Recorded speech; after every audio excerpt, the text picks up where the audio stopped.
সকাল বন্ধুরা, আজকে অনেক সকাল সকাল ব্লগটা শুরু করলাম। সকাল মানে সকাল 7টা বাজে এখন, যেটা আমি কোনোদিনও তোমাদের সাথে শেয়ার করি না, সেটাই ভাবলাম আজকে শেয়ার করি। চলো, তো এখন সকাল 7টা বাজে, বাথরুম থেকে এসে প্রথমে আগে ব্রাশ করবো, তারপরে যে কোনো কাজে আমি লাগবো, এটাই আমাদের। আর দেখো সকাল সকাল অনেক রোদ বেরিয়েছে, কিন্তু প্রচুর ঠান্ডা হাওয়া দিচ্ছে। তো ব্রাশ করার পর তো থালা বাসনগুলো ধুবো, বাসে থালা বাসনগুলো ধুবো, তারপরে জামা কাপড় ধুবো আর করবো, তারপরে জল আসে জল দেবো। আর এখানে দেখো ধানের বেলাটা রাখা হয়, রাত্রেবেলা ষাঁড় এসে কি অবস্থা করেছে, সমস্ত ধান ফেলে দিয়েছে, মানে ফাটিয়ে দিয়েছে, সেগুলো বাবা দেখো এখন ঠিক করে নিচ্ছে। শুভ সকাল বন্ধুরা, সবাই তোমরা কেমন আছো? আশা করছি তোমরা সবাই ভালো আছো, আর আমিও ভালো আছি, আমার সোনাও ভালো আছে। তো আমার একটা নতুন ব্লগে তোমাদের সবাইকে অনেক ওয়েলকাম আর অনেক ভালোবাসা। কি সুন্দর রোদ বেরিয়েছে, কিন্তু সাথে অনেক হাওয়া দিচ্ছে।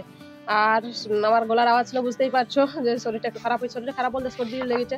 রাত্রেবেলা এত নাক বন্ধ হয়ে যাচ্ছিল, একটা নাসাল স্প্রে ছিল, সেটার উপর করে দিয়েছিল ইয়ে করে। তো কিছুক্ষণের জন্য নাকটা বন্ধটা হয়েছিল, তারপর আবার বন্ধ হয়ে যাচ্ছিল।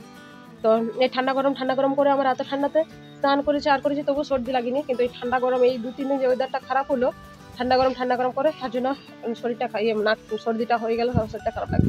তার জন্য এখন রূপক চলে গেছি ডিউটি। আর সে সকালের থালা বাসন ধুয়ে, বাসি কাজগুলো সব করে, হরি মন্দির ধুয়ে স্নান করে, তারপর রূপক পিহুকে ওঠালো। দুজন একসাথে উঠে, ওরা 8টার সময় উঠে যায়। এবার তো তখন হরি মন্দির ধুই, তখন রূপক ওকে ব্রাশ করে দিয়েছে। তারপর পাউরুটি বিক্রি করতে আসে, আমি পাউরুটি কিনলাম। এই দেখো কি বদমাশি করছে, পাউরুটি বিক্রি করতে আসে, আমি পাউরুটি কিনলাম। কিনে পরে রূপকে টোস্ট বানিয়েছে, ডিম টোস্ট করে। তারপর ও খাওয়া হয়ে গেছে, তো আমি তোমার পুজো টুজো করে আর করে তারপরে খেলাম। দিয়ে ও চলে গেলো ডিউটি, আর আমি এখন এসেছি ছাদে। আর কালকে ভাই আসতে পারবো না, আজকে হচ্ছে বৃহস্পতিবার। পাতা ওই তো কত পড়ে আছে।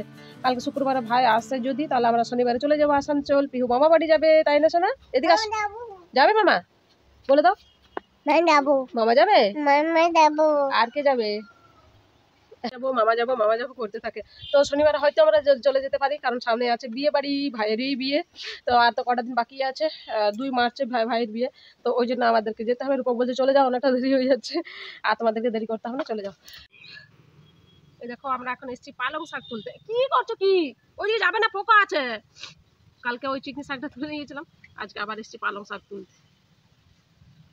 পালং শাকটা বেগুন দিয়ে রান্না করবো। তো রোদ বেরিয়েছে, আমি চাদরটা, হ্যাঁ আসবে মাঙ্কা, তখন চাদরটা চেঞ্জ করে সোয়েটারটা পরে নিয়েছি, কারণ ঠান্ডা লাগছিল অনেক, সর্দিটার জন্য মনে হয় আরো বেশি ঠান্ডা লাগে। আজকে আমার রান্না ফুলকপি, তারপর গাজর, আলু, পেঁয়াজ দিয়ে একটা সবজি করে দিয়েছি। আর এখানে হয়েছে পালং শাক তুলে নিয়ে আসলাম, যেগুলো সেগুলো বেগুন দিয়ে ভাজা করেছি।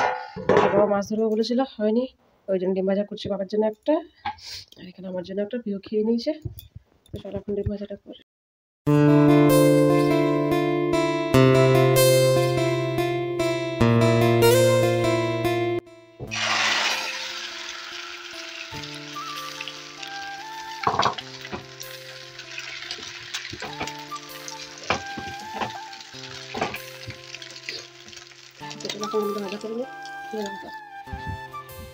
দেখো এখন 1:30টা বাজে, ওই ভর দুপুর বেলায় ও দাদুকে দিয়ে কি করাচ্ছে। মা কি হচ্ছে? এদিকে দাদুকে দিয়ে টানা করাচ্ছে, গাড়িতে চাপবে। কত রোদ দিচ্ছে দেখেছো, কিন্তু হাড়টা ঠান্ডা লাগিয়ে দিচ্ছে। এই দুপুর 1:30টার সময় কি হচ্ছে কি? হাই দেখো চলে গেল কেমন। দাদুকে দিয়ে টানা করাচ্ছে। দাদু কম নেই ওকে, তো ওর ভাইকে একটু বেশি নেই, ওই জন্য যখন ওর ভাই ঘুমাচ্ছে বলে ও এখন ফায়দা তুলছে। এখন আমি ঘুরবো। দুটো খেয়ে নেবে, দুটো খেয়ে নেবে। আচ্ছা একটা খাবে তো, ওটা খাবে। আর এটা কে খাবে? এটা কে খাবে? আচ্ছা ফ্রেন্ডস, এখন বাজে 7টা। রূপকগুলো একটু ড্রামে জল শেষ হয়ে গেছে, জল আনতে গেছে। আর এই যে আমার সোনাটা, তো রূপক কাছে তাড়াতাড়ি একটু চলে এসেছে, ছুটি নিয়ে এসেছে, একটু তাড়াতাড়ি আগে চলে এসেছে। সাথে নিয়ে এসেছিল এগ রোল, দেখলে তোমরা। কিটা হাতে পেয়ে তাড়াতাড়ি, কিটা করবো না কেন? আচ্ছা ঠিক আছে। আর দুপুরবেলা শুয়েছিলাম, এত কাশি হয়েছিল, নাক বন্ধ হয়ে যাচ্ছিল, কিছু বলার নেই। ভাবছি এখন একটু গরম জলের ভাপ নেবো। চুপ করো ভাবছি একটু গরম জলের ভাপটা নেবো, তাহলে নাকটা একটু হবে হয়তো, এখনো নিইনি। তো চলো এখন গেছি রূপক জল আনতে, সাথে মনে হয় চিকেন আনবে বলে গেল একটুখানি। তো চলো, আর বেশি কিছু করিনি, আমার অনেক খারাপ লাগছিল শরীরটা আজকে, হঠাৎ করে গলা টলা হয়ে যাচ্ছে, তাই আর ভিডিও করিনি। তো এখন ভাবলাম একটু চালু করিনি, তারপর আবার কি কই চকোটা কে খেয়েছে বলো? কে খেয়ে শেষ করেছে? চকো কই, চকো কই? সবসময় চকো খেতে নেই, দাঁতে পোকা লাগিয়ে যাবে। কি হবে? কি হবে বলো? দাঁতে পোকা লাগবে না? তুমি জানো দাঁতগুলো পুরো? হ্যাঁ, ফুটিয়ে নিয়েছি, এখানে বাষ্পটা নিবো একটু। আর এখানে দেখো আমি আলু পেঁয়াজটা কেটে রেখেছি, যতক্ষণ আসবে তখন আমি জলটা একটু গরম করে নিয়েছি, ফুটিয়ে নিয়েছি। এখন একটা জলটা নিয়ে নিই, এই জামটা করে নেবো ভালো করে।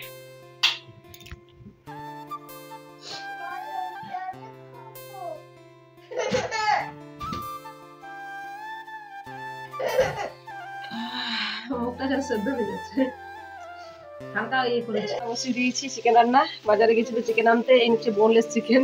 এই দেখো আজকে বৃহস্পতিবার বলে বলছি দোকানগুলো বন্ধ, খোলা নেই। তো আমি কেটে রেখেছিলাম চিকেনের জন্য, আলুটাকে এমনি করে ভেজে নিয়েছি আর সয়াবিনটাকে গরম করে ভিজিয়ে ভাজা করে নিয়েছি। আর এখানে মশলা কষানো বসিয়ে রেখে দিয়েছি। তো চিকেন পাইনি, বোনলেস চিকেনটাকে এইভাবে চিকেনের মতো রান্না করবো। আর এখানে একটা জিনিস হচ্ছে, সেটা তোমাদের পরে দেখাবো। এখানে হচ্ছে ভাত। আর দেখো বাজারে গিয়ে কম দামে পেয়েছে নাকি, আজকে নাকি বাজারে অনেক সস্তা, অনেক সস্তা বলে অনেক সস্তা। বাড়িতে এত ফুলকপি আছে, ও কিনে নিয়ে এসছে 20 টাকায় এত বড় ফুলকপিটা, 2 কেজি মতো হবে। আর ফ্রেশ একদম ফুলকপিটা, যেটা ও কিনে নিয়ে চলে এসছে। বাড়িতে এতগুলো ফুলকপি আছে। আর এখানে কিনে নিয়ে এসছে অনেকটা গাজর, যেটা বললাম পরে দেখাবো, সেটা এটাই দেখাবো। গাজরের একটা ইয়ে বানাচ্ছে, সেটা পরে দেখাচ্ছে। এখন এটা খুললে পরে দেখাবো, আমি বানাইনি, রূপক বানাচ্ছে, সেটা পরে। বোনলেস চিকেন কষানো হয়ে গেছে, দিয়ে দিয়েছি। সয়াবিনটা একটু শক্ত রেখেছিলাম, মানে পুরোটা সেদ্ধ হতে দিইনি, রেখে আলুটা সেদ্ধ দিয়েছি। এই দেখো গাজরটাকে ওখানে সেদ্ধ বসিয়েছিল, আর এখানে ম্যাশ করা হচ্ছে গ্লাস দিয়ে, হালকা নুন দিয়ে একটু। বিহু বদমাশি করে না, গ্লাস দিয়ে এখানে ম্যাশ করা হচ্ছে, সেদ্ধ হয়ে গেছে ভালোভাবে। আর এখানে দুধটাকে জাল বসিয়েছে, শুরু দিয়েছে এলাচ, গোটা এলাচ 3-4টা দিয়ে দিয়েছে, ফুটিয়ে বসে দিয়েছে। মানে এটা হচ্ছে সহজ সিম্পল ব্যাপার। গ্রেড করাটা, যেটা গ্রেড করো দিয়ে ওটাকে একটু নাড়ো, আমি যেটা করেছিলাম। আর এটা হচ্ছে নতুন পদ্ধতি, আমি শিখছি, দেখছি না, দেখছি তো, শিখছি। আমার তো হয়নি পুরোপুরিটা, এরপরে কি হবে সেটা স্টেপটা দেখতে হবে, স্টেপ বাই স্টেপ না দেখলে শেখানো যাবে না। এই দেখো, হ্যাঁ এবার দিয়ে দাও। পুরোটা ইয়ে করনি, হালকা ইয়ে করে রেখেছি, পুরোটা রেখেছি, পুরোটা ম্যাশ করনি। আর এখানে ঘি কিনে নিয়ে এসেছে, ঘি এটা ছাড়া তো টেস্টই আসবে না, এটাতেই টেস্ট আসবে, বেশি ঘি। আর এখানে আবার মাটন কষা হচ্ছে, বোনলেস। তুমি জানো, তুমি আগে খেয়েছো এরকম বানিয়ে? খাওনি? এটা প্রথম বানাচ্ছে। আচ্ছা, কি খাবে? ওই দেখো কাজুটা পেয়ে গেছে, কাজুটা খুলে দিয়েছে। তুমি খাবে না? তুমি একটা নাও, একটা নাও পিহু, পালিয়ে যাচ্ছে দেখো। তো দাঁড়াও, ওই দেখো দিয়ে দিচ্ছি, এই তো এখানে দিয়ে দিচ্ছি, সুন্দর লাগবে খেতে। তুমি খাবে? আচ্ছা, তোমার জন্য বানানো হচ্ছে। চিনি দেওয়া হবে তো না? তুই এটা তো পরে দেওয়া হবে।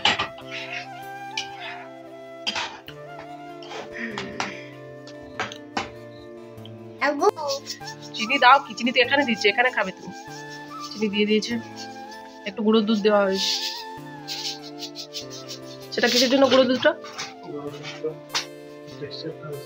আচ্ছা, গুঁড়ো দুধের টেক্সচারটা আসবে, একটু ঘন হবে, ঘন গাঢ় হবে, গাঢ় হেভি লাগবে খেতে। এরকমই রাখতে হবে, টানবে এটা শুকোবে, চিপিটা হয়েছে। তারপরে আর তো এই ঘিটা দিয়ে দেবো, বুঝেছো? কত সুন্দর গন্ধটা আসবে। এই দেখো প্রিয়, হাতটা সরাও। গরমা গরম হালুয়া। কিসের হালুয়া প্রিয়? গাজরের হালুয়া। সেন্টটা তো তখন খুব সুন্দর উঠছিল, এখন তো টেস্টটা ভালোই হবে অবশ্যই। এই দেখো চলে এসেছে, খাওয়া দাওয়া কমপ্লিট হয়ে গেছে। এখন আমরা মিষ্টি খেয়ে গুড নাইট করবো। তো এই দেখো একজন বসে পড়েছে ঘাটতে, খাবে তো কম, ঘাটাঘাটি করবে। তো এখন আমরা গাজরের হালুয়া খেয়ে এবার আমরা ভিডিওটা শেষ করবো, আর আমরা ঘুমিয়ে পড়বো। গুড নাইট, টাটা করে দাও, টাটা। দেখে তো কেমন লাগছে বলে তো।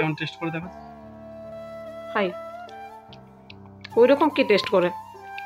কেমন খাবে তো একটু? কেমন হয়েছে মামা? হেভি। আচ্ছা খাও। খেয়ে পড়ো। উপায় সুপার একদম ইয়াম্মি। আমাকে একটু টেস্ট করো তো। চলো।